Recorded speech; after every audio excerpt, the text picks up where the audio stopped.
evening, ladies and gentlemen, fans of Skytear.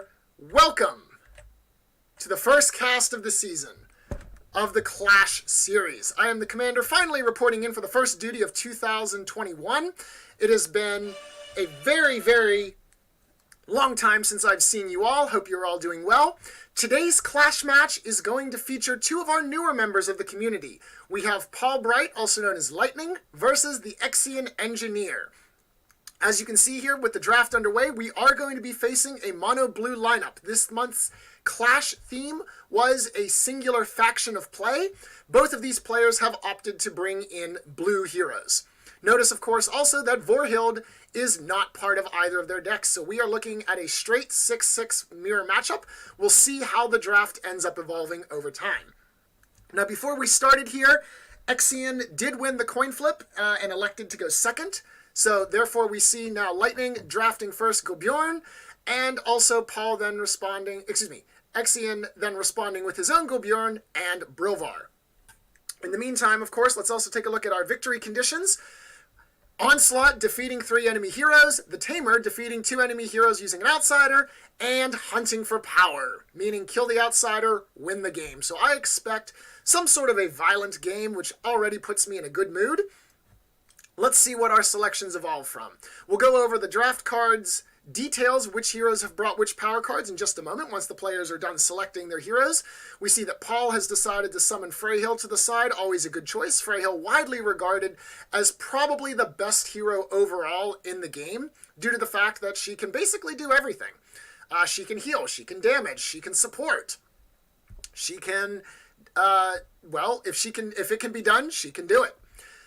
And so then we see here Paul responding as well with his own Brilvar as well for the third option, and then Exian finishing off with Shillavi here and his Freyhill. So will we have a pure mirror matchup, or do we potentially see a Korjov here?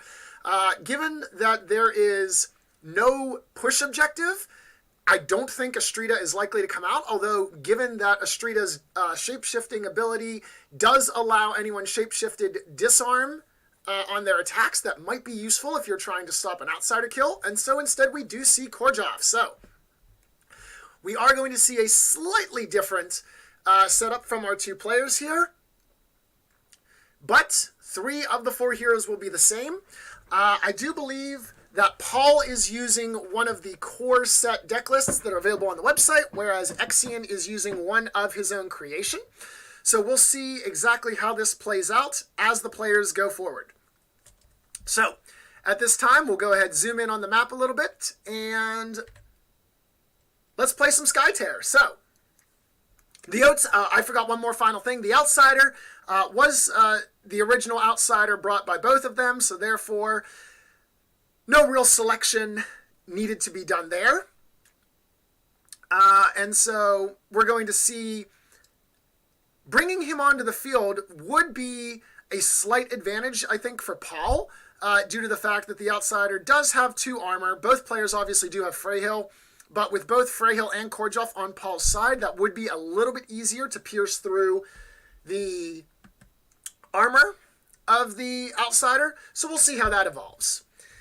In the meantime, let's go ahead and take a look at what kind of cards Paul has in his deck. So bringing Korjov, Brilvar, Freyhill, and Gulbjorn, we have the following. Granite Skin, 3 Granite Skins, 2 Impervious, 3 Nourishes, 3 Rampant Hatreds, 1 Redirect, 3 Sacrifices, 3 Shield Slams, 2 Shoves, 3 Sinkholes, 1 Soul Scream, 2 Strength through the pack, and 2 Through the Eyes. So will be very interesting to see how that evolves as we see the first movement. So, oh dear, Korjov is going way far forward. All right, you know, I like an aggressive play. Perhaps we have some plan for this. Usually leading with the mages out first, a little bit of a risky proposition, although Gameslayer and I did do that the one time in the Dome to kind of bait out Eric and Tim, which had some very entertaining results. So might work out if there's a plan to defend Korjov, but generally speaking, bringing a mage out this far is a bit of a risky proposition here. So we do see an attack action. We're going to start deleting some of the minions. So even no specific push condition is available, always a good idea to try and get some lane pressure going here. That way you can focus on other things while your minions start to build up, hit that critical mass, delete the enemy's towers, and potentially open up a Nexus victory condition as well. That being said, given with hunting for powers on the field, that seems like an unlikely occurrence. We see the flip there, +1 on the attack damage, so 4 damage. That is a very dead minion. Goodbye. And of course, we're going to get rid of the far side minion there. Makes sense. Just in case we wanted to... Why did we flip the Rampant Hatred? I must have missed something. Alright. The final action, then, is going to be a Worship action. So this is good. This will give Korjov +1 armor, as he is within range 3 of Brilvar, so that does provide a little bit more defense. Korjov does only have 14 HP, though. Shilovey's still able to get there with a move skirmish attack action to start softening up Korjov, but the armor certainly will increase his durability slightly. Alright, now that we're going to move to Exian's turn, he has Brilvar, Freyhill, Gulbjorn, and Shilovey, and so we have the following. ×2 we have Charm, we have 2 Ice Walls, 2 Imperviouses, 3 Nourishes, 3 Presences, 1 Psychic Shield, 3 Rampant Hatreds, 3 Sacrifices, 3 Shield Slams, 2 Sinkholes, 1 Snowblind, and the hunt begins. Also 2 Through the Eyes. So we'll see how that ends out working. So, Exian moving in there, going for the dome control. Interesting. Moving in there with the lead action, he is going to secure an early round in the dome and lead from the hand as well. So likely a 3 lead from him. As we mentioned here, he has 11 3-mana cards, so including the ultimates, so very likely that he's able to get that out, get a 3-mana lead, and get a decent control in the dome. Looks like the final action here is also going to be a Worship action as well. Not a bad plan either. Shapeshifting Brilvar gives him +3 armor, and given that Korjov has already moved, unless Freyhill wants to use a Shapeshift action on herself before moving in to attack, that's going to be pretty much nullifying any damage that Lightning might want to try and do to Brilvar. So we'll see now, is Lightning going to go for a split approach here in the lanes? Are we going to try and put the pressure on? And of course we did have a quick request here to tint the heroes, which does make sense given that this is a mirror match. That is actually a very good idea, so I'm going to thank Clinton for that. I'm going to try to not totally mess everything up here as I tint them blue, and we tint these green. If I can do that. Is that going to grab Brilvar? Maybe? Close enough. We'll get Brilvar in a second. So we'll go ahead and color tint them green. Maybe. There we go. And Brilvar. No! Brilvar, work with me, please. Thank you. There we go. Alright. So, now hopefully we can all see exactly who's on whose team. Let me just reorient the board a little bit. There we go. Alright, so very good. So, as we can see here, Paul is continuing with his kind of squeeze plan here on the lanes. He sent Freyhill over to the right side of the lane in lane number 2 with a move attack, and now going to be a Worship action. So, does he worship on himself? Yes, he does. So now Freyhill is shapeshifted and ready to rock and roll. So this is going to be a question of, are we just going to shapeshift everybody and have a huge surprise fight with everyone shapeshifted in round 2, or do we have other plans? But seems that Exian says, hey, you know what, that's a great idea. I'm going to copy you and do pretty much the same thing. He has Sitade 1 square back from him, gone for the move attack action, deleted the minion there. We have a dead minion in lane 2 as well for Paul there. So now we are down to 1 minion apiece on both sides of the field. He has 1 action left. Does he go for a Worship action? Yes, he does. We see those Shapeshift tokens being grabbed left and right. We now have 4 shapeshifted heroes on the field, and apparently for some reason it seems like we're double shapeshifting on the overlay. I'm assuming that that's a bug. You can't actually shapeshift squared. That's not a thing. So I assume that there's just some weird trigger going on there. We'll blame Giacomo for that. We haven't done that for at least a month. And so need to get back into the normalcy and the rhythm of how Skytear works. All right, so Paul is going to now activate Brilvar, going for the skirmish action. Interesting. We're going to flip against Brilvar, it looks like. This cannot do any damage, as Brilvar, the green Brilvar, currently has 3 armor. And so even with a plus... well, we have a +1 there. Oh, wait a minute. Is that Brilvar shapeshifted there? No, he's not. Okay, never mind. Because that would have gotten the +1 from being in proximity. Ah! We do have a Shield Slam play. So, Shield Slam. Let me see if I can do this still. Yes, I can. Oh, baby. Where's my Shield Slam?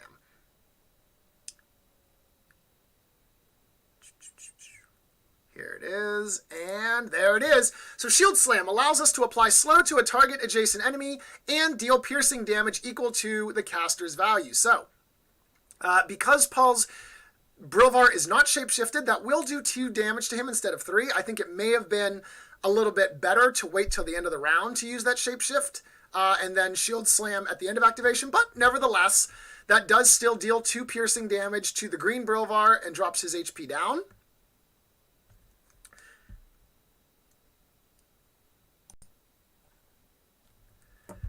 And the final action is going to be a lead from hand. So we now have 4 heroes. 4 control value, assuming, of course, that both players have led with a 3 inside the dome. And so we have a draw. So one of the strategies that players will employ when hunting for power appears is to simply draw the dome. If the outsider doesn't spawn, then you can't kill the outsider, means you can't lose to hunting for power. You also can't win by hunting for power, of course, but some people are willing to take that trade-off. And so we'll see then if that is the plan here, if we're going to try to force a draw in the dome. Now, because of how this worked here with Exian being the second player, Exian can automatically force the dome in his favor if he simply dome piles with both Gilbjorn and Shillavi, since Paul has left 2 heroes in the outside and was the first player. We'll see if he opts to do that, or if he's content with simply not losing the dome. Given that there is the onslaught victory condition, he may simply just go ahead and start mauling Korjov. Very easy target, as I mentioned. He is still within range 3 of Brilvar, blue Brilvar, and so therefore Korjov does have 1 armor, but Shillavi doing 4+2 flips, Gilbjorn being able to gain bonus skirmish damage from nearby shapeshifted heroes, does lead to potentially a lot of damage very quickly, even against someone with 1 armor. All right, so Shillavi is going for the dome pile. Interesting. So you move into the dome. You don't necessarily... See, this is the problem here. Is that you don't really want to skirmish and attack Brilvar because you won't do any damage to him.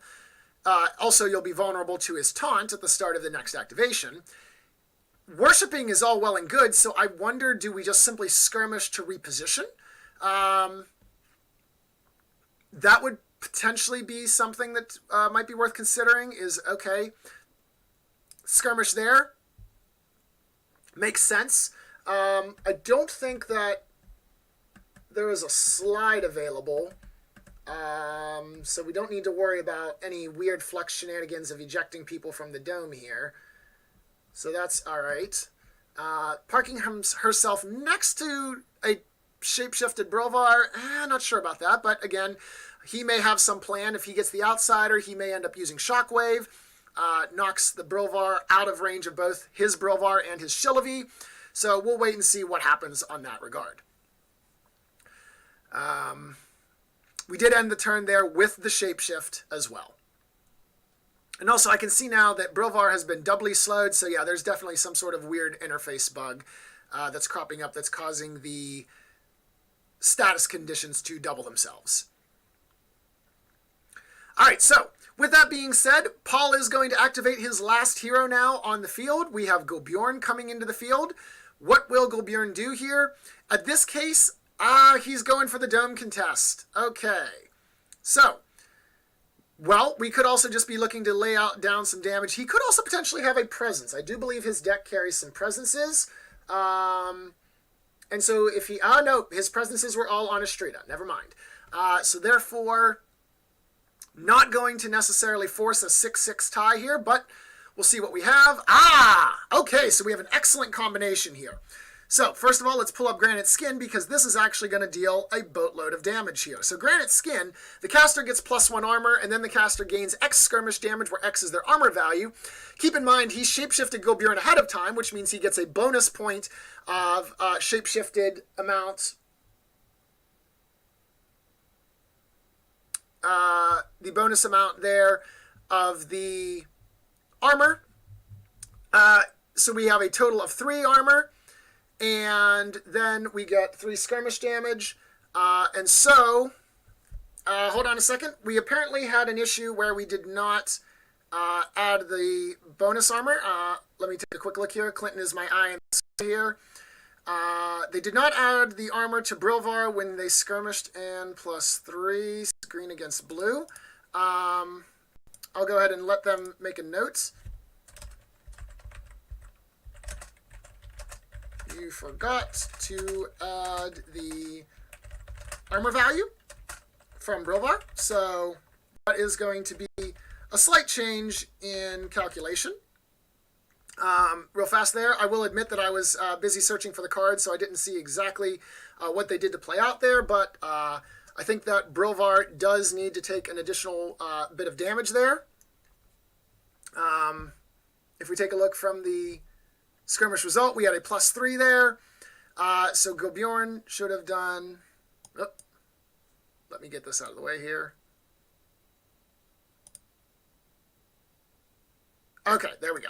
All right, so it looks like they've got that under wrap there. There we go. All right, so Brilvar does have the damage down as appropriate.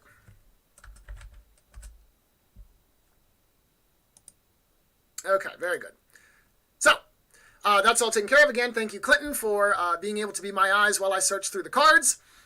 This is, of course, always a great community and a tag team effort. So, as I am kind of alone in the booth, there are cases where I may miss one thing whenever I'm searching for the cards. I do apologize for that. And so if you see anything, please do feel free to point it out in the chat or whatever the case may be via DM, and I will do my best to address.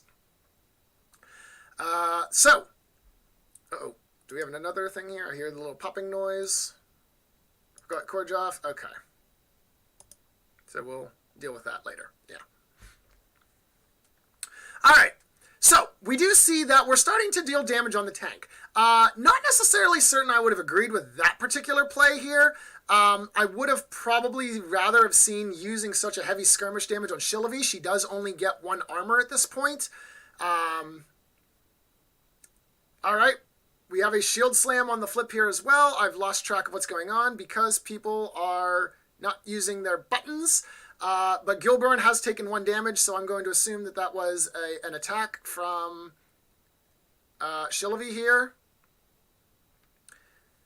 And now we see the +1 on the flip from Exian as well. Again, apologize for my super loud keyboard.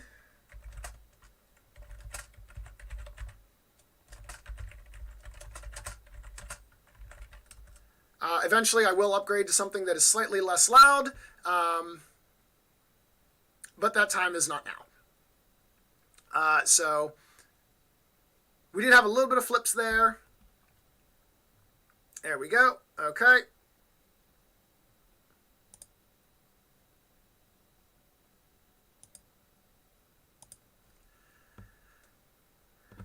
So, we now need to take stock of the scenario here, as it is now Exian's turn for his 4th hero on the docket. We do need to activate his Gulbjorn, Green Gulbjorn. In this situation, he can decide If he wants to, he could go and shapeshift Gulbjorn. Yep, exactly. Okay, this looks good. You can now move Gulbjorn straight into the dome. You can use a skirmish action to hit Korjov, because once Gulbjorn is shapeshifted, his skirmish attack becomes an AoE swipe, his skirmish damage becomes an AoE swipe, which means we no longer need line of sight to Korjov. And so therefore, 1, 2, 3. Okay, interesting. We can still skirmish within Korjov's range. Now let's see where we're going here. We are, okay, looks like we are going to hit Gulbjorn. So that is a +3. So that does do a fair amount of damage there. We do get, where is his other hero? All 4 are shapeshifted, so that is +4 plus, so that is 7 damage, minus 2 armor there from the Gulbjorn, and so therefore, oh no, that Gulbjorn is not shapeshifted, so that's only so that's -1, so that should be 6 damage in total to Gulbjorn, takes him down to 11. Unless I miscounted. Or somebody's not shapeshifted. Let's take a peek here. Nope, those are all shapeshifted. I think Gulbjorn should be at 11. Again, apologies for the super loud keyboard.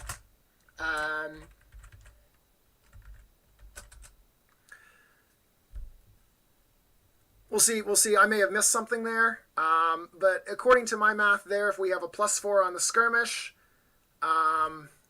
it should be the case that we have 7 damage, because we did flip a +3.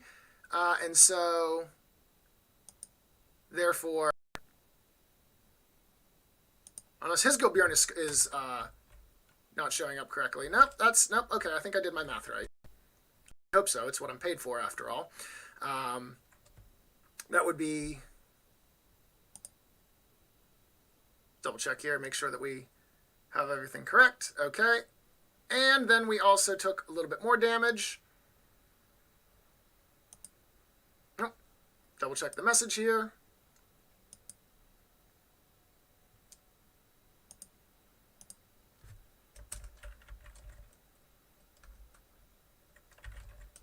Okay.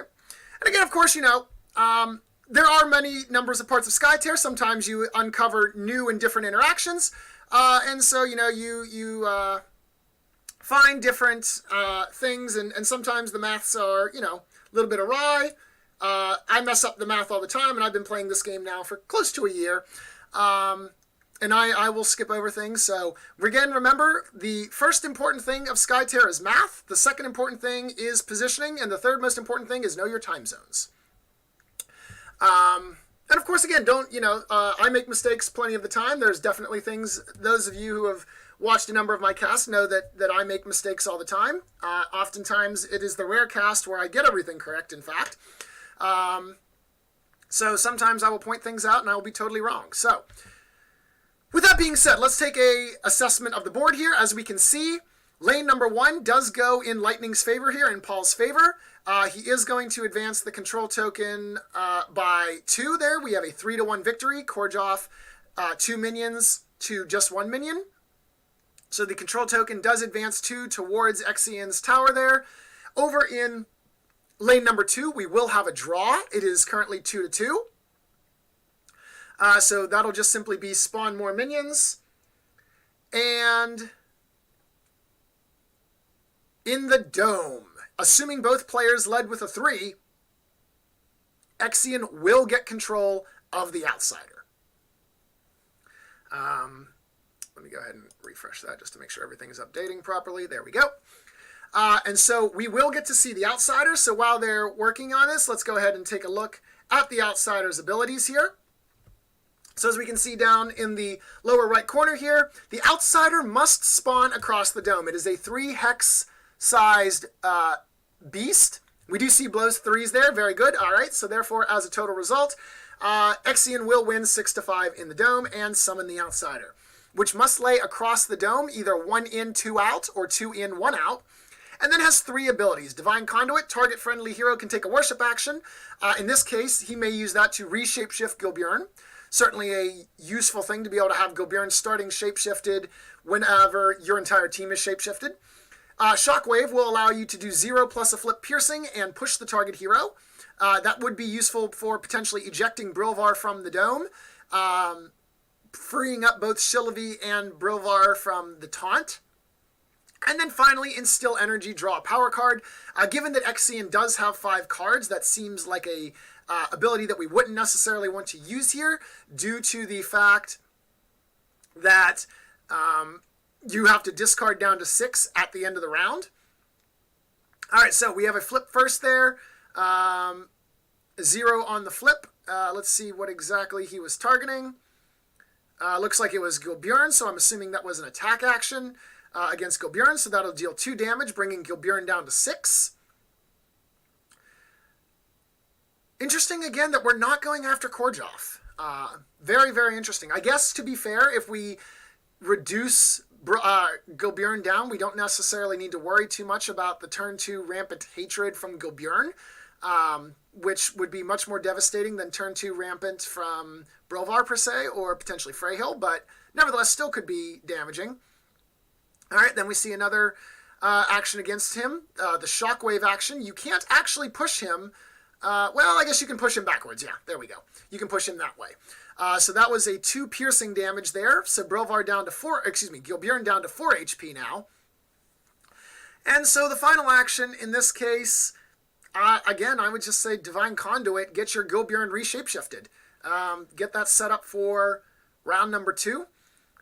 He could, of course, if he doesn't like his hand, draw a card, discard 2 that you don't like after you draw the end of the round 2, and see if that gives you some better options for turn number 2 of the game. Overall, there's not really a super clear position here. I would say that Exian is slightly more favored, given that we do have some kill objectives on the board. The fact that Gilbjorn is about ready to die here, and there we go, we do see the Divine Conduit. Gilbjorn is already at max HP, so no need to worry about healing from Freyhill. So we're going to go ahead, we're going to clear the board off, and we're going to go to round number 2.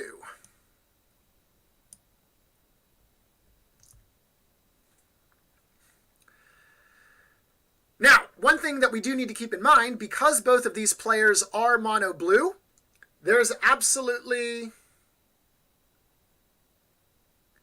no chance for Provoke the Beast. And so we do have a comment from the chat of not sure how the push works because the hex wasn't farther away. So my opinion, and I could totally be wrong on this, is can the Granite Skin card move to... Oops! I forgot to take off the Granite Skin card. Once again, Clinton does all of the hard work for me. Thank you, Clinton. Sorry about that, guys. We had that small issue to resolve with the damage, and I forgot to clear that from the overscreen for you, so my apologies. Anywho, so back to our question from the chat about the hex. My opinion, and of course this could be wrong, is if we are considering the Shockwave originated from the hex of the outsider that is adjacent to Korjov, in other words, 2 to the direct left of the number 3 control hex point, that would technically constitute pushing it back and away. Of course, if we look at it from the hex being next to the green Brilvar, then that would consider not be. So I'm not sure exactly if that interpretation is correct. I mean, it seems to be, given the fact that the outsider is 3 hexes large and you can target any one of them for any other kind of an effect. That would seem to be okay to me, but, what do I know? I get things wrong all the time. Meanwhile, we've got some action here. So Brilvar is going to use a sacrifice. So we are not going to allow Gilbjorn to die just yet. Sacrifice allows us to heal one of our allies by 4 at the cost of 2 of our HP in ourself. Now the question is there a response? There is no Doom available. Again, Doom is a red card and we're playing mono blue, which means Doom absolutely is not going to make an appearance here.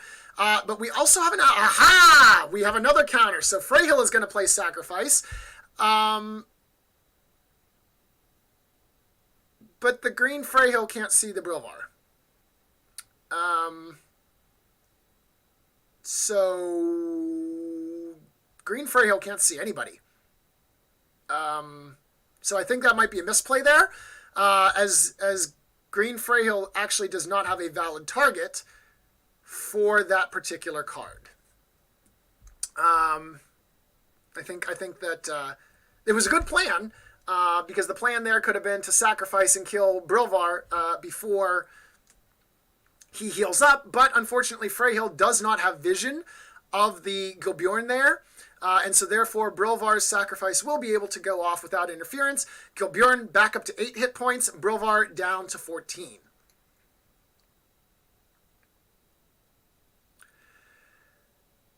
So, with that being said, no other, before that happens, Brilvar does need to declare an attack on the other Brilvar, because he is taunted. So Brilvar does need to attack Brilvar. We have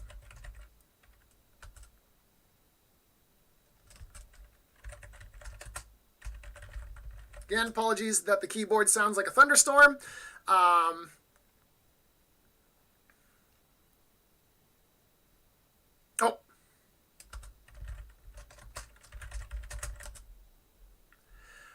My apologies. I wasn't seeing he was activating there. We're just going to go with the spectator color now, because that's all that's going to let me take a look at.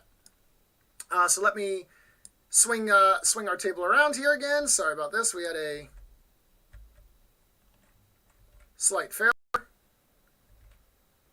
And everything should be back according to plan, in theory.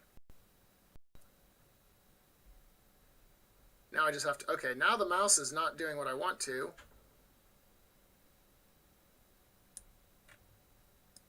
And reorient, there we go. All right, good enough. All right, so taking a look at the board here, apologies that the board is slightly slanted, but it's not cooperating with me, so we'll just zoom in and try to ignore that part there. So we did see, before we accidentally had a short drop, we did see that Gilbjorn decided to move a little bit closer into the fray here. We do see that the blue player is still activating here. Let me get my HUD back up now, because I'm no longer in the spectator. I'm in the gray team. So we need to get that up. There we go. And so we do see that Exian is back to his plan of let's kill Gilbjorn. Apparently the HUD did not update, as it's still showing that Gilbjorn is the active hero. So we'll have to make do with that. All right, we do see the Through the Eyes being flipped there. Again, more damage onto Gilbjorn there. He is shapeshifted, so he does have 2 armor, which is useful. There we go. We do have the Worship and the Skirmish action coming out. And let's see what the final action... Am I on the right side of the table here? I am on the right side of the table. Okay. Oh, we've got a Flux use. All right, there's Rampant Hatred. Everybody's favorite aggro card. Probably one of the most powerful cards in the entire game. So, Rampant Hatred is a 3-mana card that allows you to get +1 skirmish damage for every hero in the line of sight. So in this case, it's actually only going to be worth 2. Not sure if we wanted to reorient people a little bit, but, you know, whatever. The point is that he gets a bonus... he didn't play this before taking the original skirmish action either. This is a little suboptimal usage here of the Rampant Hatred. Unfortunate, but nevertheless, we'll still get a little bit of usage out of this. So it does allow us to take a bonus skirmish damage here. This will be a +2 to the bonus here. Of course, Gilbjorn being shapeshifted and within 3 of all 4 shapeshifted heroes does mean that this is a +6 on the skirmish. As a result, I'm going to try one more time to shape this table. All right.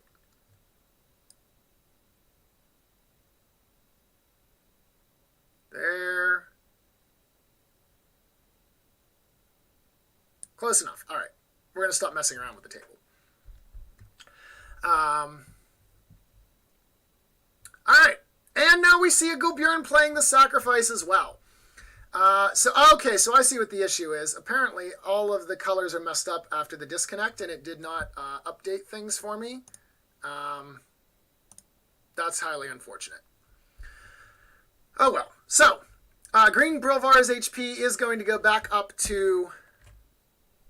Excuse me, green Brilvar's HP is going to go to 6, and green Shillavi, I guess there's only one Shillavi here, is going to go to 9. So this is going to likely prevent the Shillavi kill here. Brilvar does have 3 armor here, and this is a Rampant Hatred from Gulbjorn, so therefore not piercing damage, which means that even with a whopping +6, not likely to kill Brilvar unless you hit a +3 on the flip.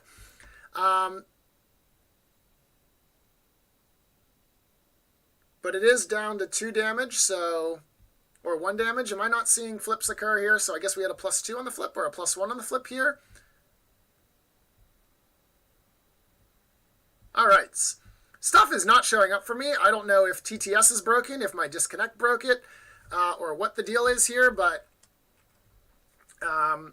Definitely a few unfortunate glitches, and I apologize for the lack of consistency here, but Shillavi is down to 2 hit points, so the sacrifice did end up keeping her alive for now.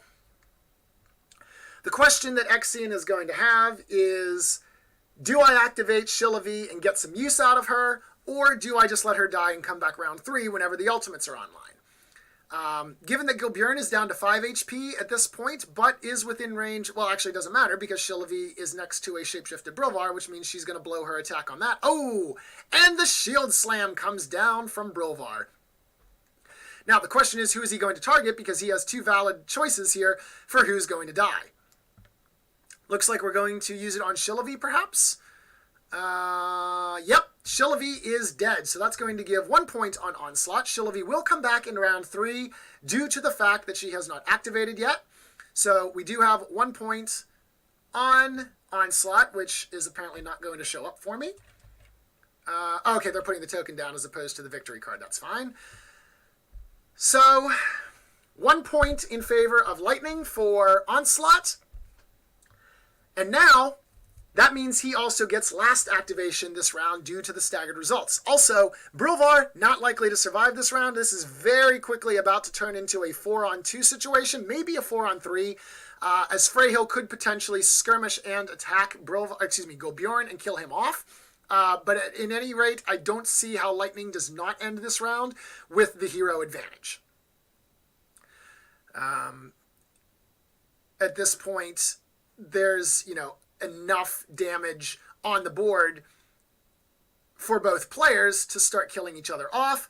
The thing is, though, that whenever Brilvar dies on green, that does put us to match point. And Korjoff is shapeshifted, which means if Korjoff gets in there, does a fair amount of damage to Gulbjorn, Freyhill can sweep in, clean up Brilvar, and then possibly also put the finishing touches on Gulbjorn as well. Very, very shaky position now, in my opinion, for Exian, as a couple well-played cards here could very quickly give Paul the victory. All right, so Paul is going to attack. I'm not sure who's actually activating here. And Brilvar is going to play Impervious. So Impervious is going to give you, very simply, +2 armor. Nothing fancy, but it does give you +2, so that means that Brilvar has, or should have, 5 armor. And so, therefore, brings him down to 1 hit point. So I am assuming that Gulbjorn is activating at this point. To finish that off. Okay. Very good. And so, are you activating Gulbjorn? Or do you activate Freyhill here? As Exian. Oh, let me think about this. What would I do? So your Brilvar's dead.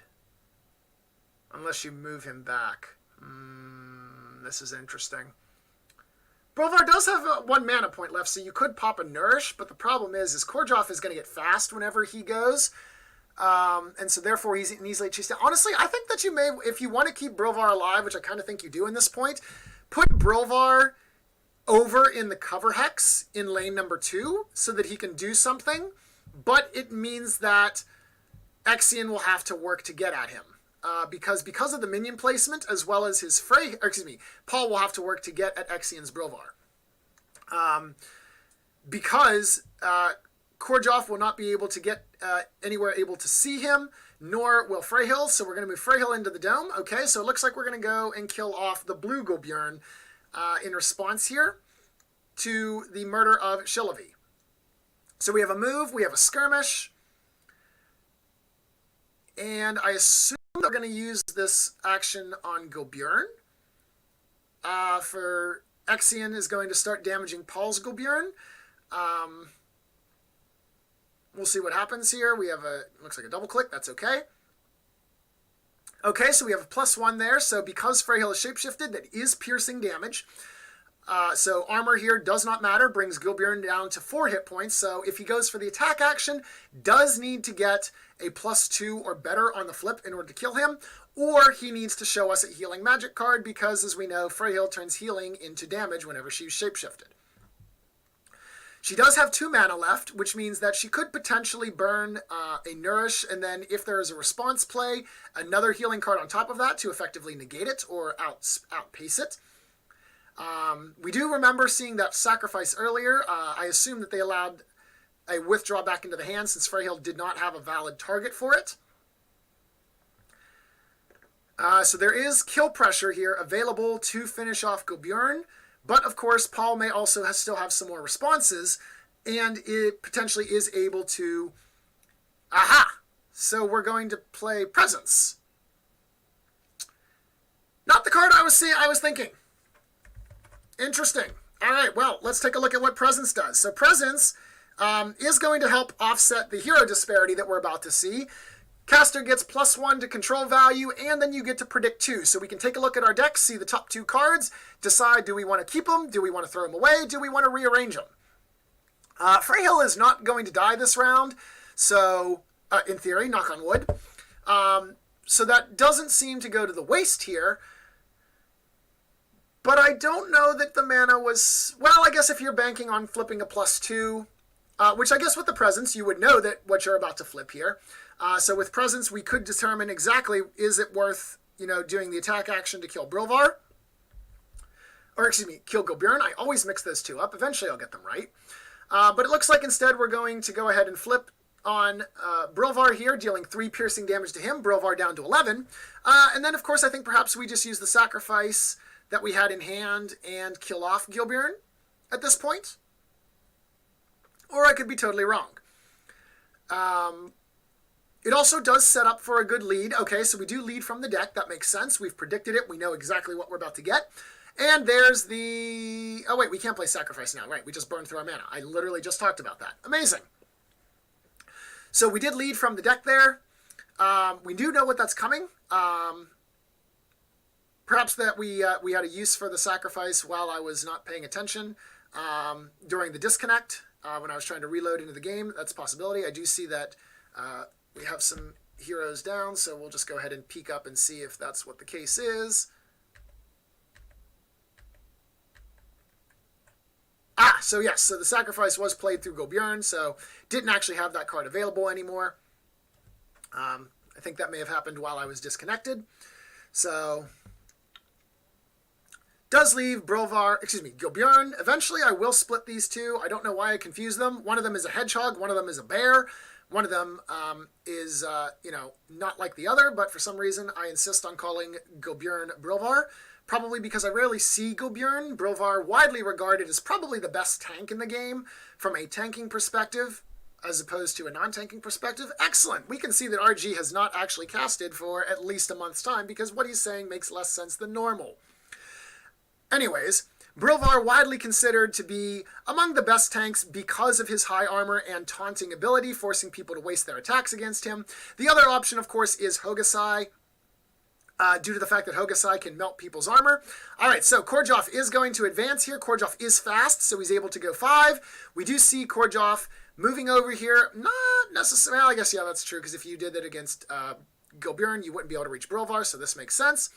Going to use an attack. Now this I definitely don't agree with. In this case, because you are shapeshifted, you do get +1 damage, which means that you automatically kill the Brilvar unless you flip a -1 on your deck, and then you can use the skirmish to move next to Freyhill and attack her. So a little bit less optimal than we'd like to see there, I think. But this is going to deal a lot of damage to Brilvar, and so we do have a dead Brilvar.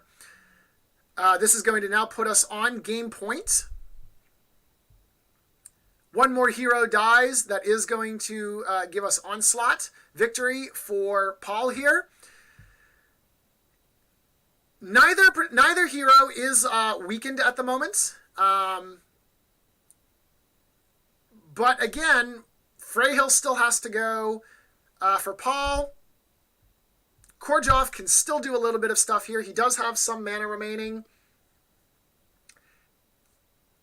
Either one of those heroes can be reduced fairly quickly. And again, with a dome pile, and a lead of 3 from one of his heroes, Paul will win the dome here, as it is currently a 4-2. Of course, if Gilbjorn dies, then that does change the math a little bit. We could force a tie in the dome with a 6-6 split there, assuming that Freyhill did lead with a 3 from the deck. Due to the fact that that is a predicted lead from the deck, I'm going to make that assumption. But of course, again, this is one of those great plays here where you could possibly mind game your opponent. Hey, they led from the deck. Clearly, it must be a 3 if it's predicted. And then, surprise, no, it's not. That, of course, would be a surprise that could backfire from you. But, okay, and we see a lead from the deck from Korjov as well. Interesting. All right, fair enough. So we're not actually going to go and attack the Freyhill. No problem. So, next online here for for Exian,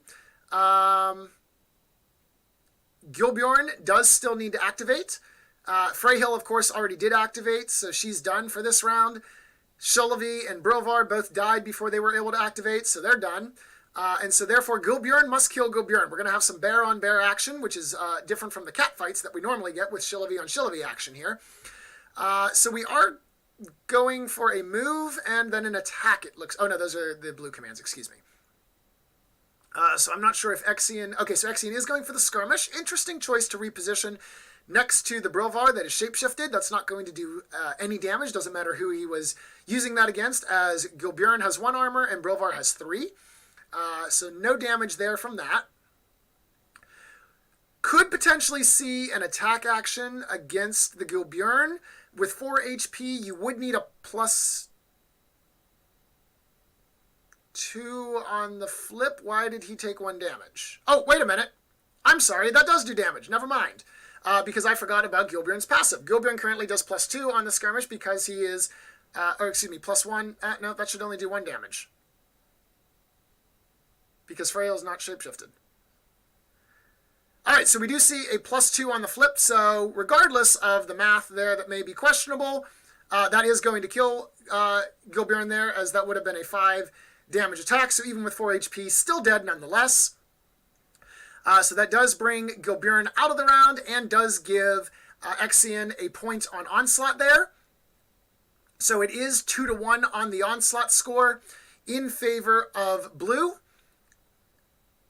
It also does mean now that it is possible to tie the dome. Leading from the deck is a little bit risky here, I think, for Paul, unless he predicted it, which I don't think he did. So that's going to be an interesting result to see, unless, of course, he also could know potentially what's left in his deck. It is one of the skills that you develop over time with the game, is the ability to be able to figure out, what is left in my deck. If I understand my deck, I know what's been flipped into the discard pile. What's left must be the remaining bits, and so it could have been the fact that he knew what was coming from the lead from the deck as well. So with that being the case, I do believe that Gilbjorn is going to finish the round with the worship action here. Will heal up a little bit there as a result of Freyhill's Queen of Life gift. Passive ability, whenever you shapeshift within 3 of Freyhill, you do get to heal a little bit on the action. And so now it is time for blue Freyhill to activate. So Gilbjorn is going to max himself out there, gets +2 health there, puts him up to 18 hit points. And now let's see what Blue Freyhill does. So Blue Freyhill, in this case, if I am Lightning, I'm going to go into the dome. I'm going to start attacking Freyhill.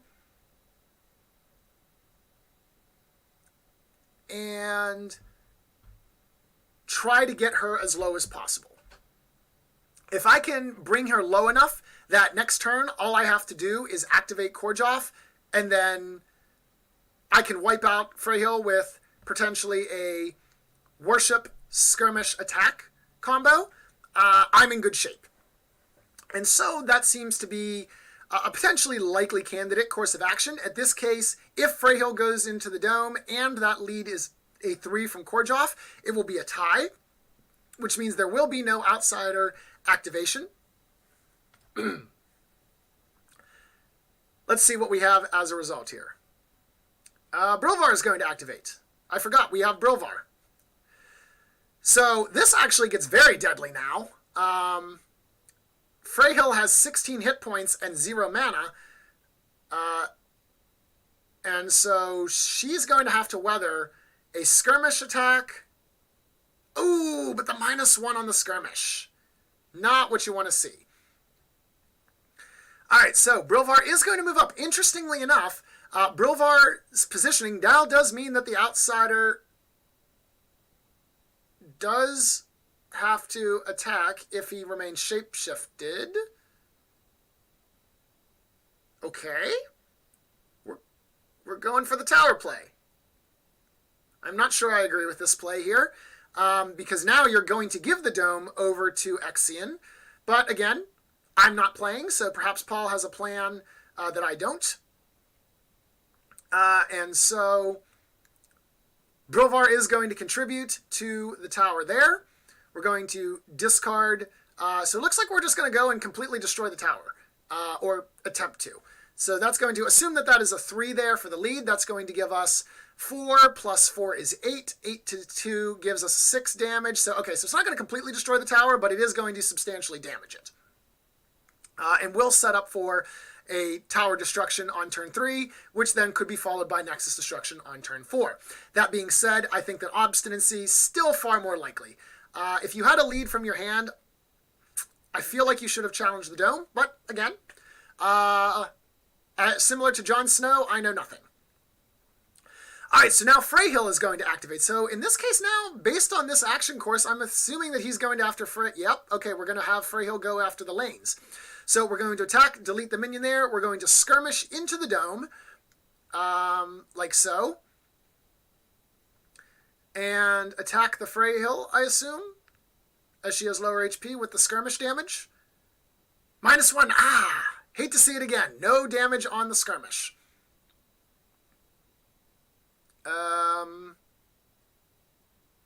Freyhill doesn't take damage there. Am I missing something again?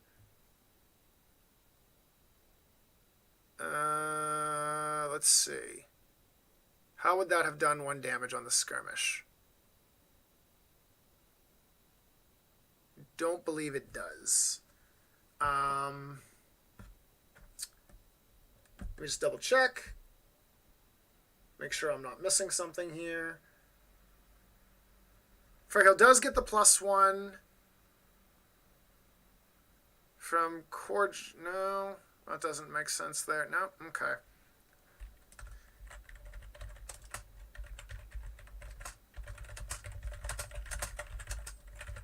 I don't think Freyhill should have taken damage from the skirmish. All right. So, while we're getting this resolved here, lane number 1.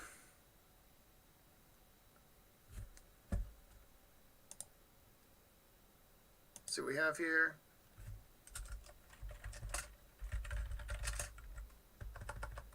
So we have piercing.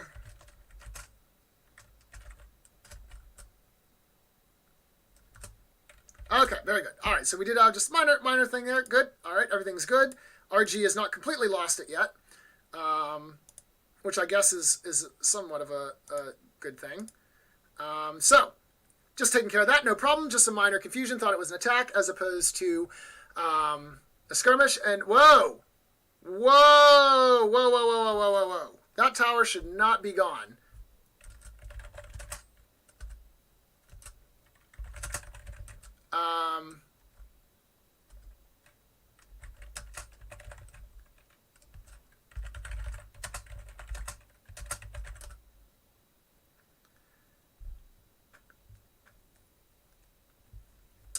So we need to double check here.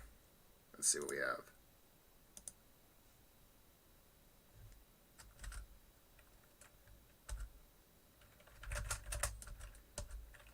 One second, please. Again, apologies for the keyboard.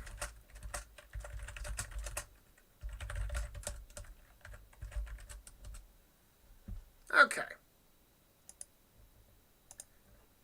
All good, no worries. Okay, so the tower is in fact not destroyed yet. Just want to double check again. Of course, always good to double check because I've already made several calls that I was not paying attention to. But indeed, the tower does still stand at this point. And so now we do have that back there. We're going to respawn some minions. Over in lane 2, we will see a slow push effect going on there as it is 3-2 in favor of Paul. So one minion will die, and the control token will advance by 1. All of the minions are still within 3, so no need to worry about that. About repositioning there, we do remove 1 minion, very good. Token goes up 1. Nobody's going to reposition. We go ahead, respawn new minions. And then we take a look at the outsider. Oh, Gilbjorn's token appears out of nowhere. Gilbjorn is very angry, apparently. So we do have 5-3 minions. That looks good to me. And now the dome. So in this situation, I feel like it should be the case that Exian gets this dome. Although Freyhill did lead from the hand, assuming that is... let's see what Freyhill... Well, we haven't seen what that is yet, so we haven't showed the leads. But unless there was a thing that I missed down there, nope, okay. So Freyhill leads with a 3, so it is indeed Exian's outsider there. Very nice.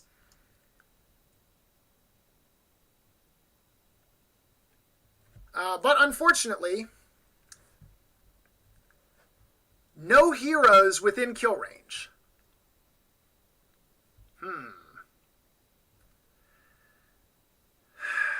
What do we do with the outsider?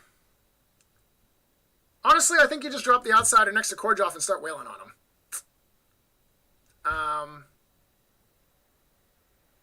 Yep, there you go. Take the outsider, drop him next to Korjoff, and start beating the crap out of the chicken. Shame on that chicken for selling Yami out anyways. There's some lore about that, I think. I'm not a lore expert, though, so please don't quote me or don't at me. Therefore, we now have the outsider activating for Exian on the deck here. Exian is going to declare an attack. I do agree with this plan here. We're going to attack Korjoff. We're going to deal 3 damage plus 1 is 4 damage. Korjoff is not within range of Brilvar, and so he's going to eat 4 damage, brings him down to 10 HP. And here we're going to see that this chicken gets cooked really fast. Next item on the menu, let's see. Would I shapeshift Brilvar or Gilbjorn here? Nope, Gilbjorn's already shapeshifted. Never mind. Would I shapeshift Freyhill? Probably. That might be useful. We do see a flip there. I'm assuming this is going to be the shockwave, so we're going to now perhaps blast Korjoff some direction? Or is that simply the skirmish? Nope, that was the shockwave. All right, so we're going to kick Korjoff back too. Maybe not. Another direction? There we go. Okay, we are kicking Korjoff back too. That's fine. So our final action then again, Divine Conduit, not that appealing with 5 cards in the hand. Freyhill being shapeshifted would be potentially useful. Okay, we're just going to reposition. Don't know if we could push him there. I guess if we push it from the left one, that would technically constitute being further away, I guess. And so then again, we're going to, it looks like, skirmish against Korjoff and bring him down to 7 HP. All right, well, that was an exciting round. We have started slaying the man chicken, which is always a good time if you ask me. So now we are into round number 3. So very important round as ultimates are now online, but also people are respawning. So both both Shillavy and Gulbjorn, Shillavy and Brilvar, had it right the first time, are going to come back, and they are going to be very angry. Now, with that being said, the chicken is not really within range of Shillavy there. You could potentially do a worship move skirmish and then play Dance of the Predator in order to get to Korjov, but that feels a little excessive and ultimately kind of non-effective in terms of movement. I think it would be better if we just have Freyhill do some damage for Exian. On the other hand, again, we are on game point here for Paul. If he kills any hero, the game is his by Onslaught. So, needs to be conscious about Leroy Jenkinsing your way into a field of heroes. Now, of course, Exian does get the hero advantage for this round. Blue Gulbjorn was slain after activation, which means he'll show up in round number 4. And so, therefore, Exian needs to capitalize on this and keep the staggered heroes going. All right. Let's see what we have occurring here for us. If I am Exian, and my position is thus, I feel like I activate Gulbjorn and go after Korjov. That seems... You can move, you can skirmish and attack him. Likely that would end up killing him with some decent flips. If there's a rampant hatred in Exian's hand, this would be a decent time to play it. You can bonus the skirmish action against Freyhill, just do a little bit of light damage to her, then do an actual skirmish attack against Korjov, attack Korjov, probably killing him off there, as that would give you 5 plus 2 flips. So pretty likely to get him with 7 hit points. Again, of course, you could also send Shillavy Leroy Jenkins style down after Korjov. It would cost all of your movement, and the only kind of damage that you'd be able to get, well, it could actually, if we do move, skirmish, Dance of the Predator, then attack, that would be sufficient enough to kill. So that's also an option. Not necessarily how we want to use Dance of the Predator, but an option. Shillavy should not be shapeshifted, nor should Brilvar. Those tokens must just be left over, so we'll have to remind the players that they are not shapeshifted and not... that's right, I'm spectator now. So again, apologies for the very loud keyboard.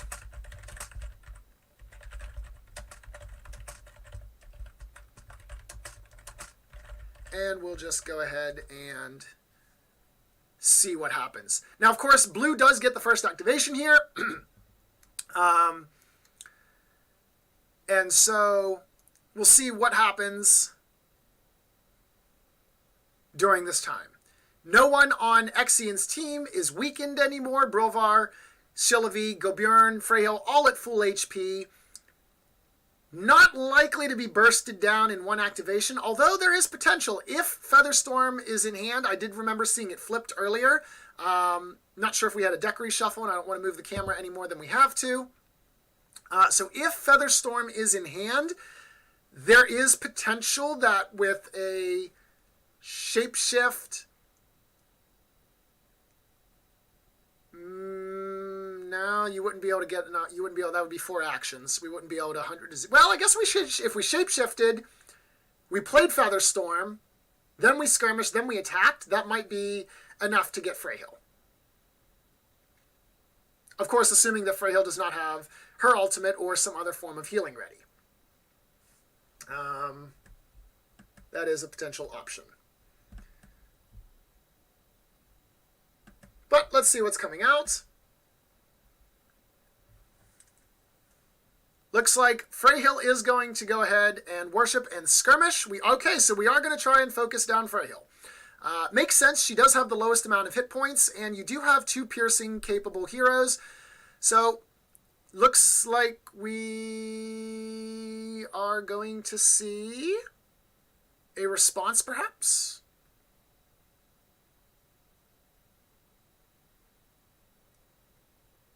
Okay, so we do see a charm come out. This skirmish was declared without any motion, so this charm is a valid play. Let's bring up Charm real fast here for us to take a look. Charm removes 1 condition from the target enemy hero, and if the enemy was a hero, you may choose, from the target hero, if the target was an enemy, you may choose to apply that removed condition to the caster, which means Freyhill is no longer charmed, which means that her magic power cards no longer can deal damage from healing. And also removes her piercing ability. And so with Green Freyhill being shapeshifted and within range of 3, this skirmish does no damage. As that is 1 damage versus Freyhill's 2 armor. And so therefore, as a result, nada. This is going to make Freyhill significantly harder to kill, as a lot of the burst damage has been taken out. And it looks like we're going to exhaust Freyhill there with a lead from the hand. All right, very nice. So now Exian is up. So do we go and try to carve up Korjoff, or are we going for another play? So the thing too is, Exian does need to make some stuff start happening here. That tower is not going to survive this round, which means his Nexus is going to probably die in turn 4. That said, he still does have 2 rounds left, so we do have plenty of time. And it looks like we're going to activate Shilovy. Okay, so Shilovy is going to move. Is he going to go for the move, the skirmish, the Dance of the Predator? Or I guess you could actually even just do Dance of the Predator, because Dance of the Predator lets you move, and that would get you in range anyways. But that's not what we're doing. We are going for the skirmish action here. No damage against Freyhill from the skirmish. Are we going for an attack now? Okay, there we go. So this is going to be 4++ on the attack, minus Freyhill's 1 armor. Oh, there's the Dance of the Predator. So I guess we're not going to see Dance of the Predator now, as we just saw it there. But that is still 6 damage. In total there, so that does bring Freyhill down to 4, 7. Freyhill should be at 10.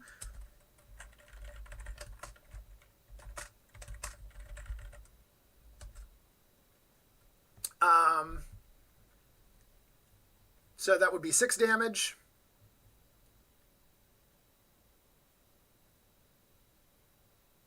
Brings her to 10. There we go. No problem. But nevertheless, still a big blow. So if Paul doesn't have any healing cards in hand, could potentially get mauled by Gulbjorn next time Exian gets an activation off. Also, this does bring another hero into play, which makes that Rampant Hatred play look extra attractive. I don't know that we want to wait until Brilvar gets into the dome to give a +4. +3 is pretty good for Rampant Hatred. Particularly because you could actually, with a shapeshifted Gulbjorn, you could actually deal quite a bit of damage with a Rampant Hatred. So I wonder if Paul has considered this, because that's what I'm sensing.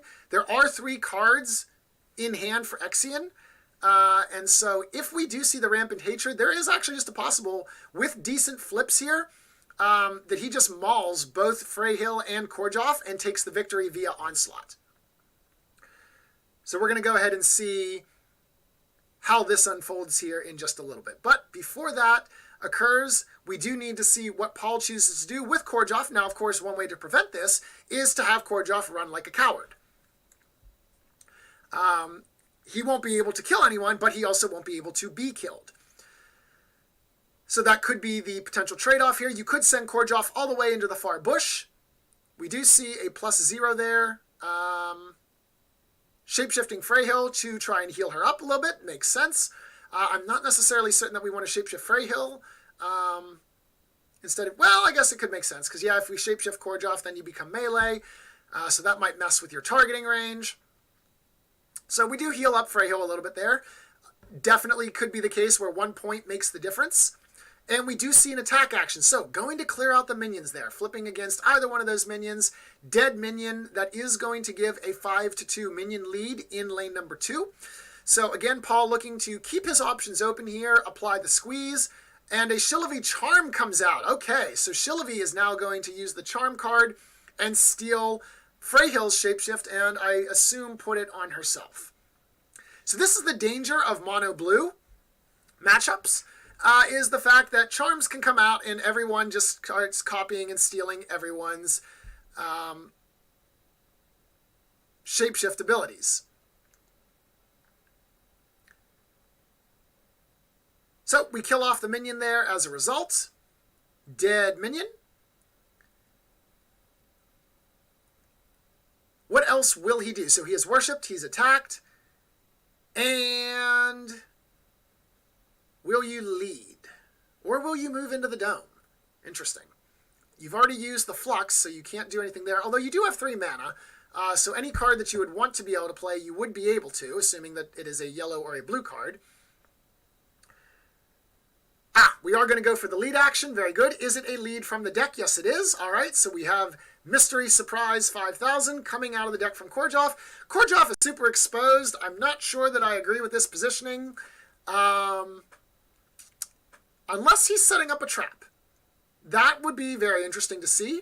If he's trying to bait someone going after him, perhaps with a last-ditch sacrifice play? Or something as Freyhill goes after him. I'm not sure. Let's see what happens. All right, so Exian's going to go for the move. We're going after Korjov. All right, so Korjov is vulnerable here to damage. So this is going to be 2+ against Korjov. Korjov does not get any armor. Doesn't matter if he'll shapeshift it anyways. So this will be 2+ the flip. Oh! And in response to that, we're going to play Glacial Rebirth. So this is going to prevent the killing. This is what we were thinking was going to happen here. So Glacial Rebirth is Freyhill's ultimate. It does allow you to heal everyone on the battlefield by 3 hit points. And if she's shapeshifted, which she's not, Shillavi stole that away, very nicely done, then everyone else would get damaged for 3. But nevertheless, that is going to jack everyone on Paul's team, their HP up by 3. Very, very good timing there. This will make it substantially harder for Exian to kill off anybody. So we do see the +1, so that's going to be 3 damage. So that essentially reduces the amount that he just healed, brings Korjov back down to 7 on the play there. We did see the move, we did see the attack. And what's left? You could skirmish back into the dome if we're again trying to give Gobjorn a nice power boost for a Rampant Hatred. You could potentially lead in order to counter Korjov. You could worship yourself. Not necessarily certain if that's something we need to worry about too much at this point, but it is an option. And of course, you're welcome, Ivy Benoit. Please, thank you very much for joining us. All right, so now we see Freyhill playing a Nourish action. So this is going to be Exian's Freyhill here with the Nourish. I assume now we're going to target, well, we have to target Korjov. I guess we could target the Outsider, but that seems kind of pointless at this stage. So Korjov down to 4 HP. Very, very good now that we've seen the Glacial Rebirth out. Otherwise, Korjov pretty much would be dead to this skirmish action, but instead he is going to survive with 2 HP. As a result, so Glacial Rebirth definitely coming in clutch for right now. But with Freyhill going back into the dome, if she does, good, okay. So now Gobjorn can play the Rampant Hatred. Again, I know I keep harping on this point, but to me that is the best case scenario play. I don't know, of course, what the players have in their hands, but that does seem to be where we're setting up for this particular strategy. Now, with that being said, we do have 2 heroes left, Brilvar and Gobjorn. So Brilvar, for Paul that is. So what we could potentially do is see that Brilvar moves his way into the dome and then skirmishes so that he blocks the passageway for Gobjorn in order for Gobjorn to get to Korjov efficiently. Also, taunting him would force Gobjorn to waste the attack action against Brilvar. Would be a very good play in order to increase the lifespan of the... Oh, wait a minute. Gilbjorn's dead for Paul. My apologies. Gilbjorn doesn't get to activate for him. So all we have left is Brilvar. But again, the play for Brilvar does, in my opinion, make sense. The problem is, of course, that Gilbjorn does kind of have two routes to Korjov. A move and a skirmish will get him either way, and Brilvar can't plug up both. Although Brilvar does have Sinkhole available to him in this particular lineup here. So it could be the case that we move Brilvar in, and we just simply go ahead and Sinkhole Gilbjorn and say, nope, you're not going anywhere, buddy. Which would be tragic and unfortunate, but nevertheless, Sinkhole, again, one of the very powerful cards. So we'll see what we do here. Does Paul go... So we are going for the move. Looks like that's what we're going to do. We're going to cause traffic jam here. Again, this is what we refer to as a not COVID-safe gathering here. We've got 5 people all gathered around. Please don't do this with your loved ones. Stay socially distant, stay healthy, and make it so that we can actually play Skytear in person as opposed to online. Of course, online is still fun in its own way, nevertheless, but the in-person experience is just something different. I've had the chance to be able to play with a couple friends, and I will say that the ability of playing in person is a much different experience than the online environment. All right, so we are going to see the flip there. +1 on the flip does do a little bit of damage there to Freyhill. As a result, 2 damage. She is not shapeshifted, so that's only 3 minus 1. 2 damage brings her to 14. Does he go for the skirmish to plug up the Gilbjorn highway at this point? Again, of course, if he has the sinkhole ready, then where he's at is fine, because the sinkhole will allow him to trap Gilbjorn regardless. So let's see. Does he simply worship? Looks like he did, yes. Finish the round off with the worship action. So, now, in this situation, Exian gets 2. So we are going to activate Brilvar first, it looks like. Going for the move action in there. In this situation, if Exian has a sinkhole, he can use the sinkhole to pull Brilvar away from Gilbjorn. Which would actually be really awesome. Okay, Avalanche. Also a cool play. I like this. The last time I saw Avalanche was when Eric used it against me and wrecked all of my plans in a clash several months ago. Avalanche is Brilvar's ultimate. Push an adjacent hero 1 hex and apply a slow. Then move Brilvar into the hex and do it again 3 times. Up to 3 times. So we're going to watch Brilvar on Brilvar action as we see Brilvar just punching Brilvar left and right, moving him out of the dome. Back it up, back it up. Now the problem here, if you end right there, yeah, so now we've got a highway jam of your own making. Again, if the plan was not to send Gilbjorn straight after Korjov, this is fine. Which I guess if you have a shapeshifter Gilbjorn, then you can just move, skirmish against Freyhill and whatever. But anyways, nevertheless, we do see a sacrifice play come out here. Healing off Korjov, 2 damage to Brilvar. So Paul does go ahead and play the sacrifice from his Brilvar there. Healing Korjov to 6. He is desperate to keep the chicken alive. We do see the +3 there on the attack action against Freyhill. So that is going to be 5 damage to Freyhill, and she is not shapeshifted, so total of 4 brings Freyhill to 10. Again, still plenty of time to cause a Rampant Hatred. Now we've got the +4 Rampant Hatred, which I initially wasn't predicting, but as it stands, the way this game is played out, this would be a max value Rampant Hatred. If he shapeshifts with Brilvar here and has Rampant Hatred, I think that he just wins. Because Gilbjorn will get 2 skirmishes with absurdly high damage, plus his attack action. Don't see how Freyhill and Korjov survive this. As mana starting to run a little low. Although Korjov does still have 3 mana. And so if he has the Featherstorm card, which is a reaction card, he could teleport away. So that is a possibility. But let's see what happens.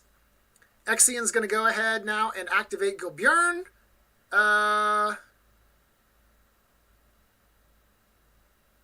Did I miss something? Not sure that we want to show the leads just yet.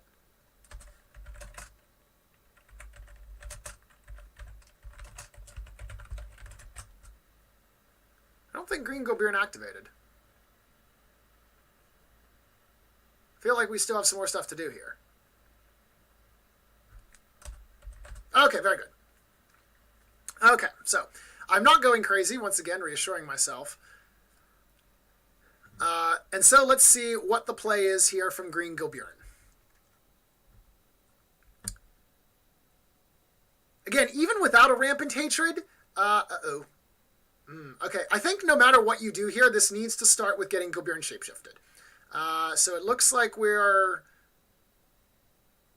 moving or skirmishing. I hope this is a move because, oh, well, he's already shapeshifted. Never mind. So this is fine. Okay, so that is a +4 on the skirmish.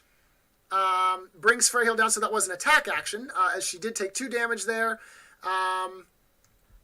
which means that dealt 3 damage. So that was interesting there. So that was the attack action.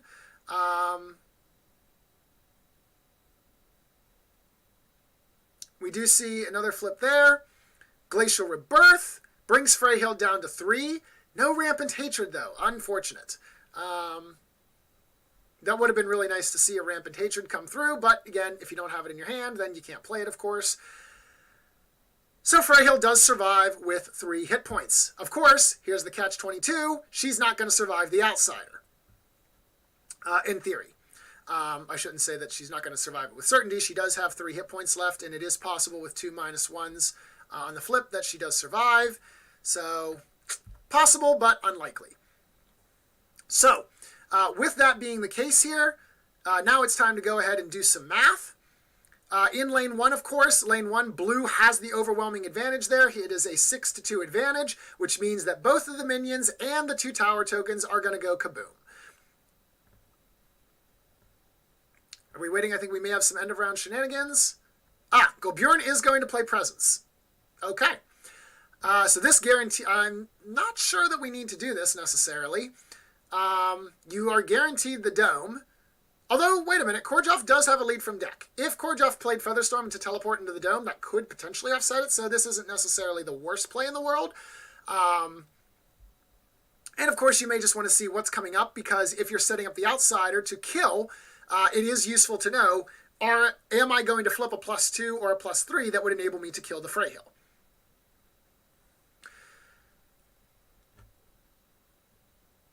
All right, so we're going to go ahead, finish off the round with a worship action there, and end the turn.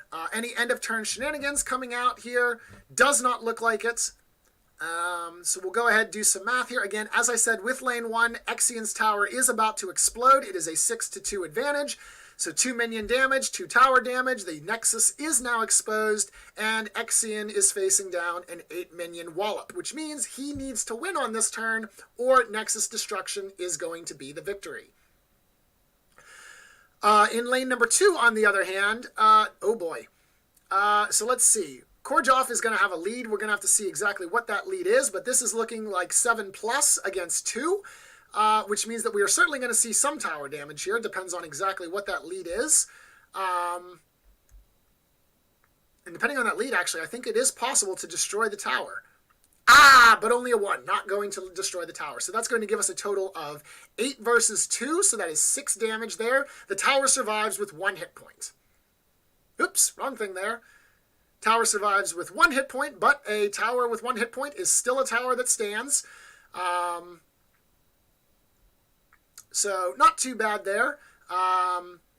There we go. Yeah, no need to move them over. The Nexus only gets 5 hit points. Also, it looks like we forgot to do minions. Again, apologies for the keyboard. Got to remind them about the minions. Oh, nope, they're getting it already. Perfect. They read my mind. All right, so the minions do have to reposition in this case, as they are now no longer within 3 hexes of the control token, so they do snap into place there, and then he does get to spawn 2 more. Of course, because Exian lost the tower, that does result in no minions spawning for him in that lane, and as I mentioned, now this is, well, an unfortunate situation is what we call this. So now, we are at the do or die moment. Exian does need to end the game before the minion phase, or he loses. Unless, of course, again, he could come up with something to clean off the minions very quickly. I don't know that that's necessarily going to happen. You'd have to spend a lot of resources to do so, and I'm not certain that that's going to happen. So, barring any... let me just double check here, because he does not have any bewitches or any call to packs or anything like that that would help adjust the minion count significantly. So yeah, at best we can kill off 4 minions there, bring the heroes over, but that's probably going to give Paul some other advantage. Meanwhile, we're going to go ahead there. We do see the shield slam. Oh, you attacked Korjov and didn't kill Freyhill. Okay, well, I mean, if the shockwave kills Korjov here, then I guess ultimately it doesn't matter, so there's a +1 on the flip. That is a dead Korjov. All right, so we are now on game point. 1 point on the Tamer, and 1 point on Onslaught there for Exian. So therefore, if he manages to kill one more... Next hero that dies wins. And Freyhill is sitting poorly at 3 hit points. This is not a good scenario now for Lightning. So before I said that Exian was one on the back foot, he's managed to turn that one around, and now Paul is, down to 1. Oh, dear. If there's a Shield Slam response card in Exian's hand, he can play that immediately at the start of activation and potentially kill. Oh, boy, this is going to be close. This is going to be close. All right, now, Gulbjorn does come back for Paul during this round. So this is going to breathe in a little bit of potential life here. Let's see what we end up resulting in for this play. Exian, quite literally, 1 damage point away from winning. Paul needs to prevent this. So if I'm Paul, I activate Freyhill and get her out of dodge. Unfortunately, she's kind of trapped. Even with move Skirmish, she can't run from Gulbjorn. She can't run from Shilovy.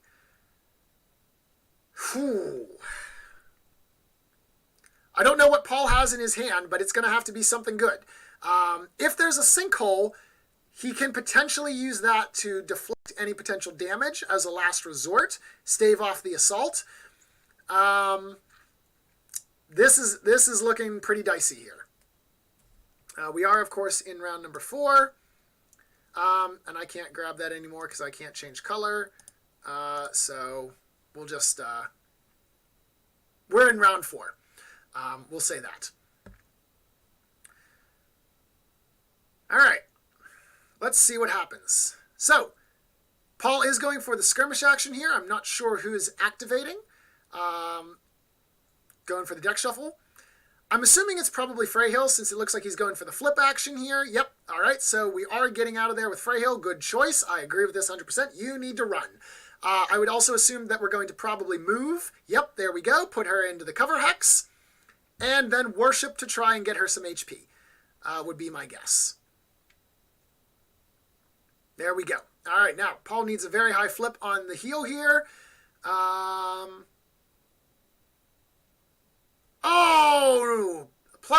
Only going to give him 1 hit point. Brings him to 2. All right, so if I'm Exian, I send in literally anybody to go and murder Freyhill and call it GG. Oh, boy. Shilovy is probably the best one to do. You just do move, skirmish, attack, and guarantee the kill.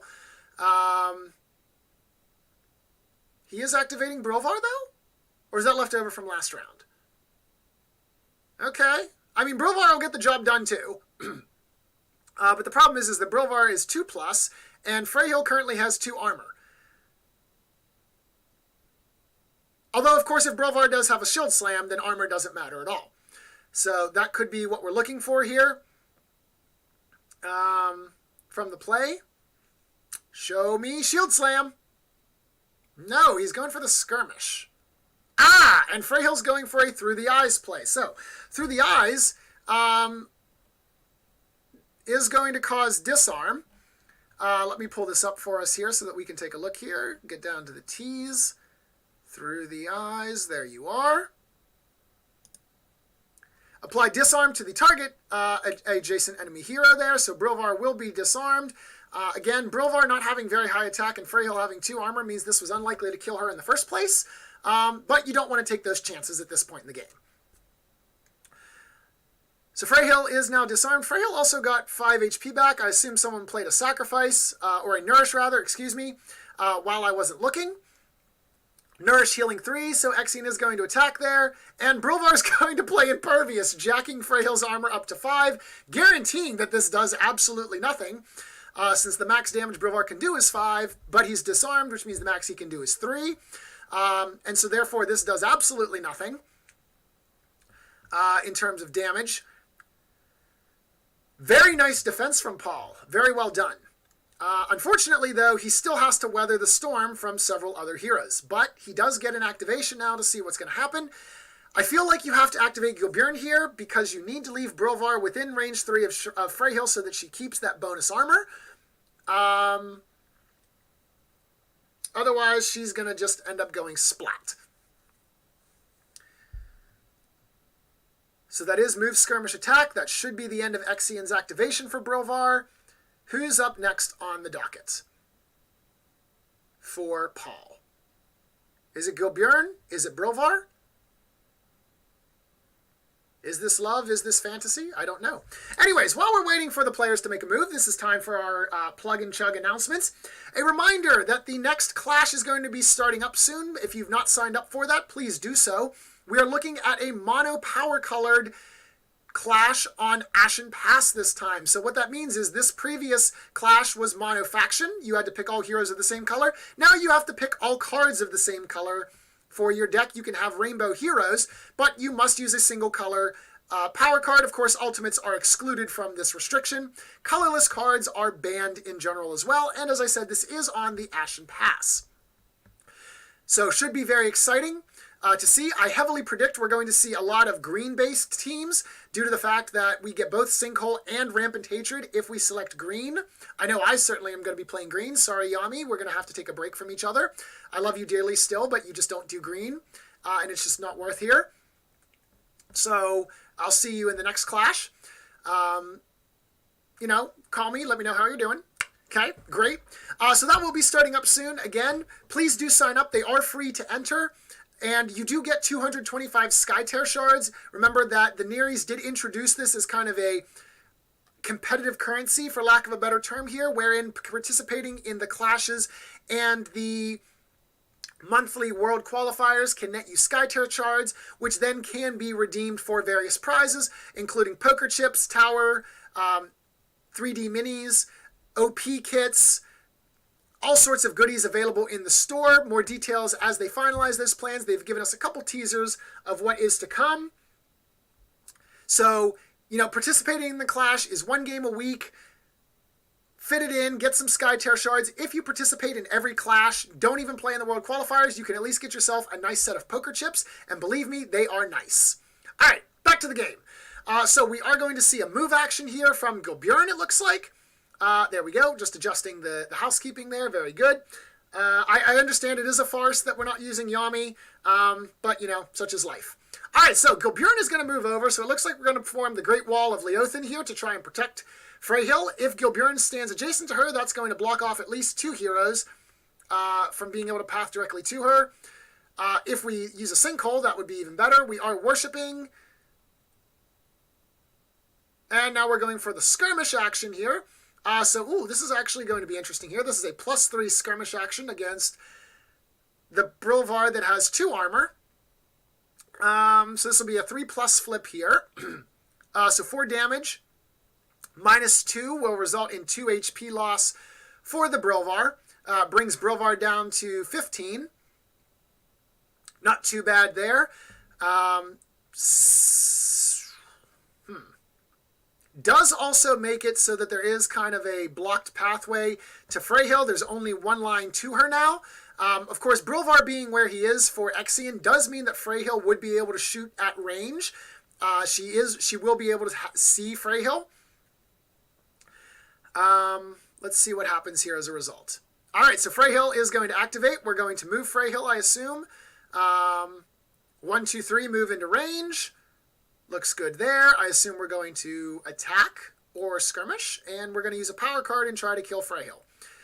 We're going to worship. That makes sense. I don't know that you want to worship out in the open like this when you know they have charms, but I guess you do need that if you want the piercing and the heals to damage. We do need to get that established. And I guess it doesn't actually really matter because anywhere you would go to be able to target Freyhill, all three of them would be able to see you anyways, so it doesn't really matter. So Green Freyhill is now worshipped. She is going to be able to do piercing. Did he undo the worship? Or did he just back that up and then he's going to do the attack action? So we see a +2 there. So that's 4 damage. Okay. Okay, so it must have been the case that he just clicked the undo button on the worship there. So Freyhill is shapeshifted, does bring him down to 1, and there's the nourish. If there is no response, this is a dead Freyhill, and GG by Onslaught. Does Paul have an answer? No. That is going to be game via Onslaught, it looks like. All right, well played. A very, very close nail-biter game. All right, well played by both players. So let's go ahead and have a chat with the players and get their thoughts on the games.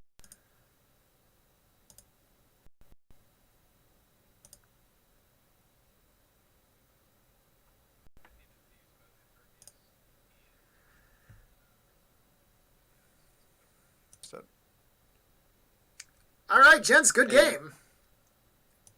Yeah, sorry we're so slow. No problem. Listen, honestly, it's fine. Listen, this game has only been going on for about an hour 50. I've seen games that go 2.5 hours. Like, don't worry about it. It was very entertaining to watch. Yeah. So I thought there at the end he was going to move his gold jar like right there, so I wouldn't be able to move through him. Right.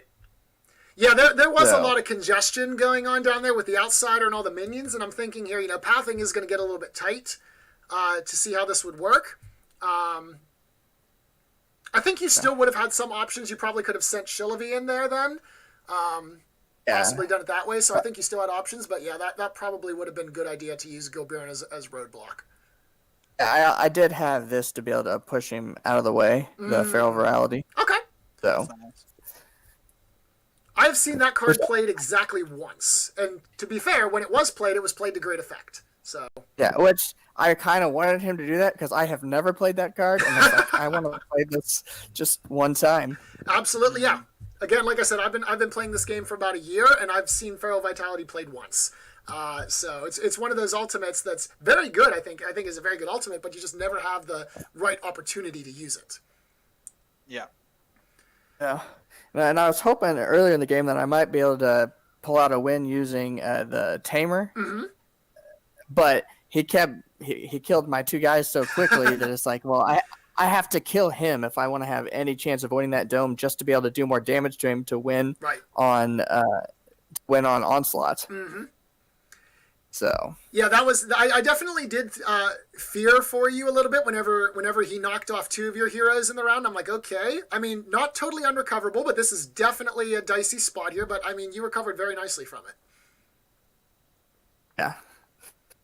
I made so many simple mistakes that as soon as I did them, I was like, yeah, that's might lose me the game, and just over and over again. I was like, I don't know why I'm doing this, but under pressure, I just would pick something different. Sure. After thinking it through. Hey man, listen, it happens to all of us. Like there are so many games that I've played, and that even like Tim Bunn and Eric will play, and Corrido and everyone will say, if I would have just done this one thing different, then I think it changes the game entirely. So. Yep. Yeah. It's like the more you play, you realize, oh man, if I had these cards in my deck, like I could do so much. Yep. I was actually waiting whenever you kind of put all 4 of your heroes in the Dome Exian, I was kind of like waiting for the Rampant Hatred to come out. for Gilbjorn and just go absolutely haywire with 4 shapeshifted blue heroes and 4 people giving the Rampant Hatred bonus and just watch you completely maul everyone. So I was a little disappointed that I didn't get to see that, but I just got that. Just like literally the first one I've drawn in my hand. It's like I was. That's kind of what I wanted to do just for the fun of it. It's like I want to just pick the blue blob and just smash people with Rampant Hatred. As someone who has pulled that one, I can tell you it is very satisfying. Yeah, and then when he did the shield slam and like the first, I was like, oh, this is just bad. Yeah, like I think where I messed up is I cared about the lanes for really no reason. I didn't have to because I literally had 4-2, and I was like, oh yeah, I got this, and then I kept trying to like run away and do different things and do the lanes, but I really didn't need to at all because the left lane was already pushing for my left lane. Yeah, I was like stacking. Yeah, by the time once you killed my 2 characters, you didn't do any damage after that, really, like minor damage. Like you never pushed on getting that 3rd kill. Like yeah, I would agree. Like if you had just focused on killing that 3rd person. Granted, I did take you down 2 heroes like right after that, so then you were in the spot. I was in the spot just before that. So it's like one of the things that I kind of thought was a bit odd to me, and again, it definitely did get you the lane, but when you sent the Brilvar. You can't see this because I have the gray spectator thing. But when you sent the Brilvar over to the cover hex by Exion's tower, whenever you already had that lane one, I think it may have been more beneficial to stay in the dome and try to either tie the dome against him or win the outsider, and then you could have beaten up his people a little bit more. Well, to be fair, that's because we're bad at lane math. Yeah. Say this again. It was all lane math because we both thought that if I did that, I killed the tower. Okay, yeah. That's I do that all the time where I'm like, okay, yeah, 8 - 2 is 6. The tower explodes. Oh, wait a minute. Those minions soak up some of the damage first. So, it happens all the time. Yeah. So that's what we both literally like. Okay, he's got the tower this turn, and so that's why he did it completely. Sure. And it was not a surprise to me. Yeah, and again, like just because there's 3 kill objectives on the board, doesn't mean you can't win through Nexus Destruction. It was an interesting strategy. Almost worked out actually because again, I was telling the viewers, if Exian doesn't end via Onslaught here or via Tame, well I guess you couldn't because you don't have Provoke the Beast. If you don't win via Onslaught, then he'll just blow up your Nexus. Right. No, that's why I was like, when he got Freyhell over there, I got a little scared. And then the thing where I messed up is I used both Through the Eyes and Impervious. Yes. Yeah, I think you should have. Well, so the problem here is... Well, actually, yeah, I would have said, you should have probably used Impervious, I think, with Brilvar, and then given where your Gobjorn's positioning is, you could have Through the Eyes Freyhill. Since Impervious wouldn't have saved you against her piercing, but Through the Eyes certainly would have cut her damage output. Right, because he either had to stop here, so I could have used it on Brilvar, or stop here. Yep. Regardless of where she positioned herself, you would have been able to poke her eyes out. Yep, so that is what I meant to do. And then, like I said, I was like, I got to stop all damage. And just I don't know, just trying to react too fast, I guess, instead of thinking. Because, and where we're positioned, he can no longer get Gobjorn and Shirlavi in there, so... Right, yeah, at that point, it's kind of all locked up because the minions are there, the outsider's there, the tower's there, so yeah, at that point, it's kind of cordoned off. Right, and then I knew that he would come for me rather than trying to get the lane, so I figured I would just win this lane. Yeah, or win this turn if I could keep her alive. Yeah, that's what it came down to, was he didn't really have any pressure to be able to control the lane, and so therefore it was a time bomb for you. You had to hold out, but nevertheless, still very exciting game to watch. There was a case where I'm like, all right, Lightning's in the lead. No, Exion's in the lead. No, Lightning's in the lead. No, Exion's in the lead. So like it was very back and forth. It was very fun to watch. I enjoyed it. And it's the first time I've actually used the bar at the bottom of the screen. So I kept forgetting to do that. No problem. Don't worry. I know there are certain veteran people, and you know who you are, that still don't use it. So, it's just, again, I find it useful both as a player, just because it reminds me, what's been happening and what's the course of action. So, it's just something you get used to over time. As you play more games, you'll get used to it. Yeah, that was a lot of fun. Good. Yeah, any final thoughts that either of you would like to discuss real fast before we go ahead and wrap up? It's a great game. Like I It took a is. break during all this pandemic. Like I played a bunch at the beginning, and then I stopped for about 4 months, and then Eric and Brought you Tim back. Bunn. Yeah, I kept telling me I need to do this, so I was like, okay, I'm just gonna commit myself to play. And yeah, I've really enjoyed the last 4 Excellent. weeks. Excellent. Glad to hear you're back. Yeah, glad to be back. All right. Well, I think. Go ahead. Yeah, but just real quick. Last thing for me is it's super fun, and I'm not great at these kind of games, so I'm really like pushing myself to like this game.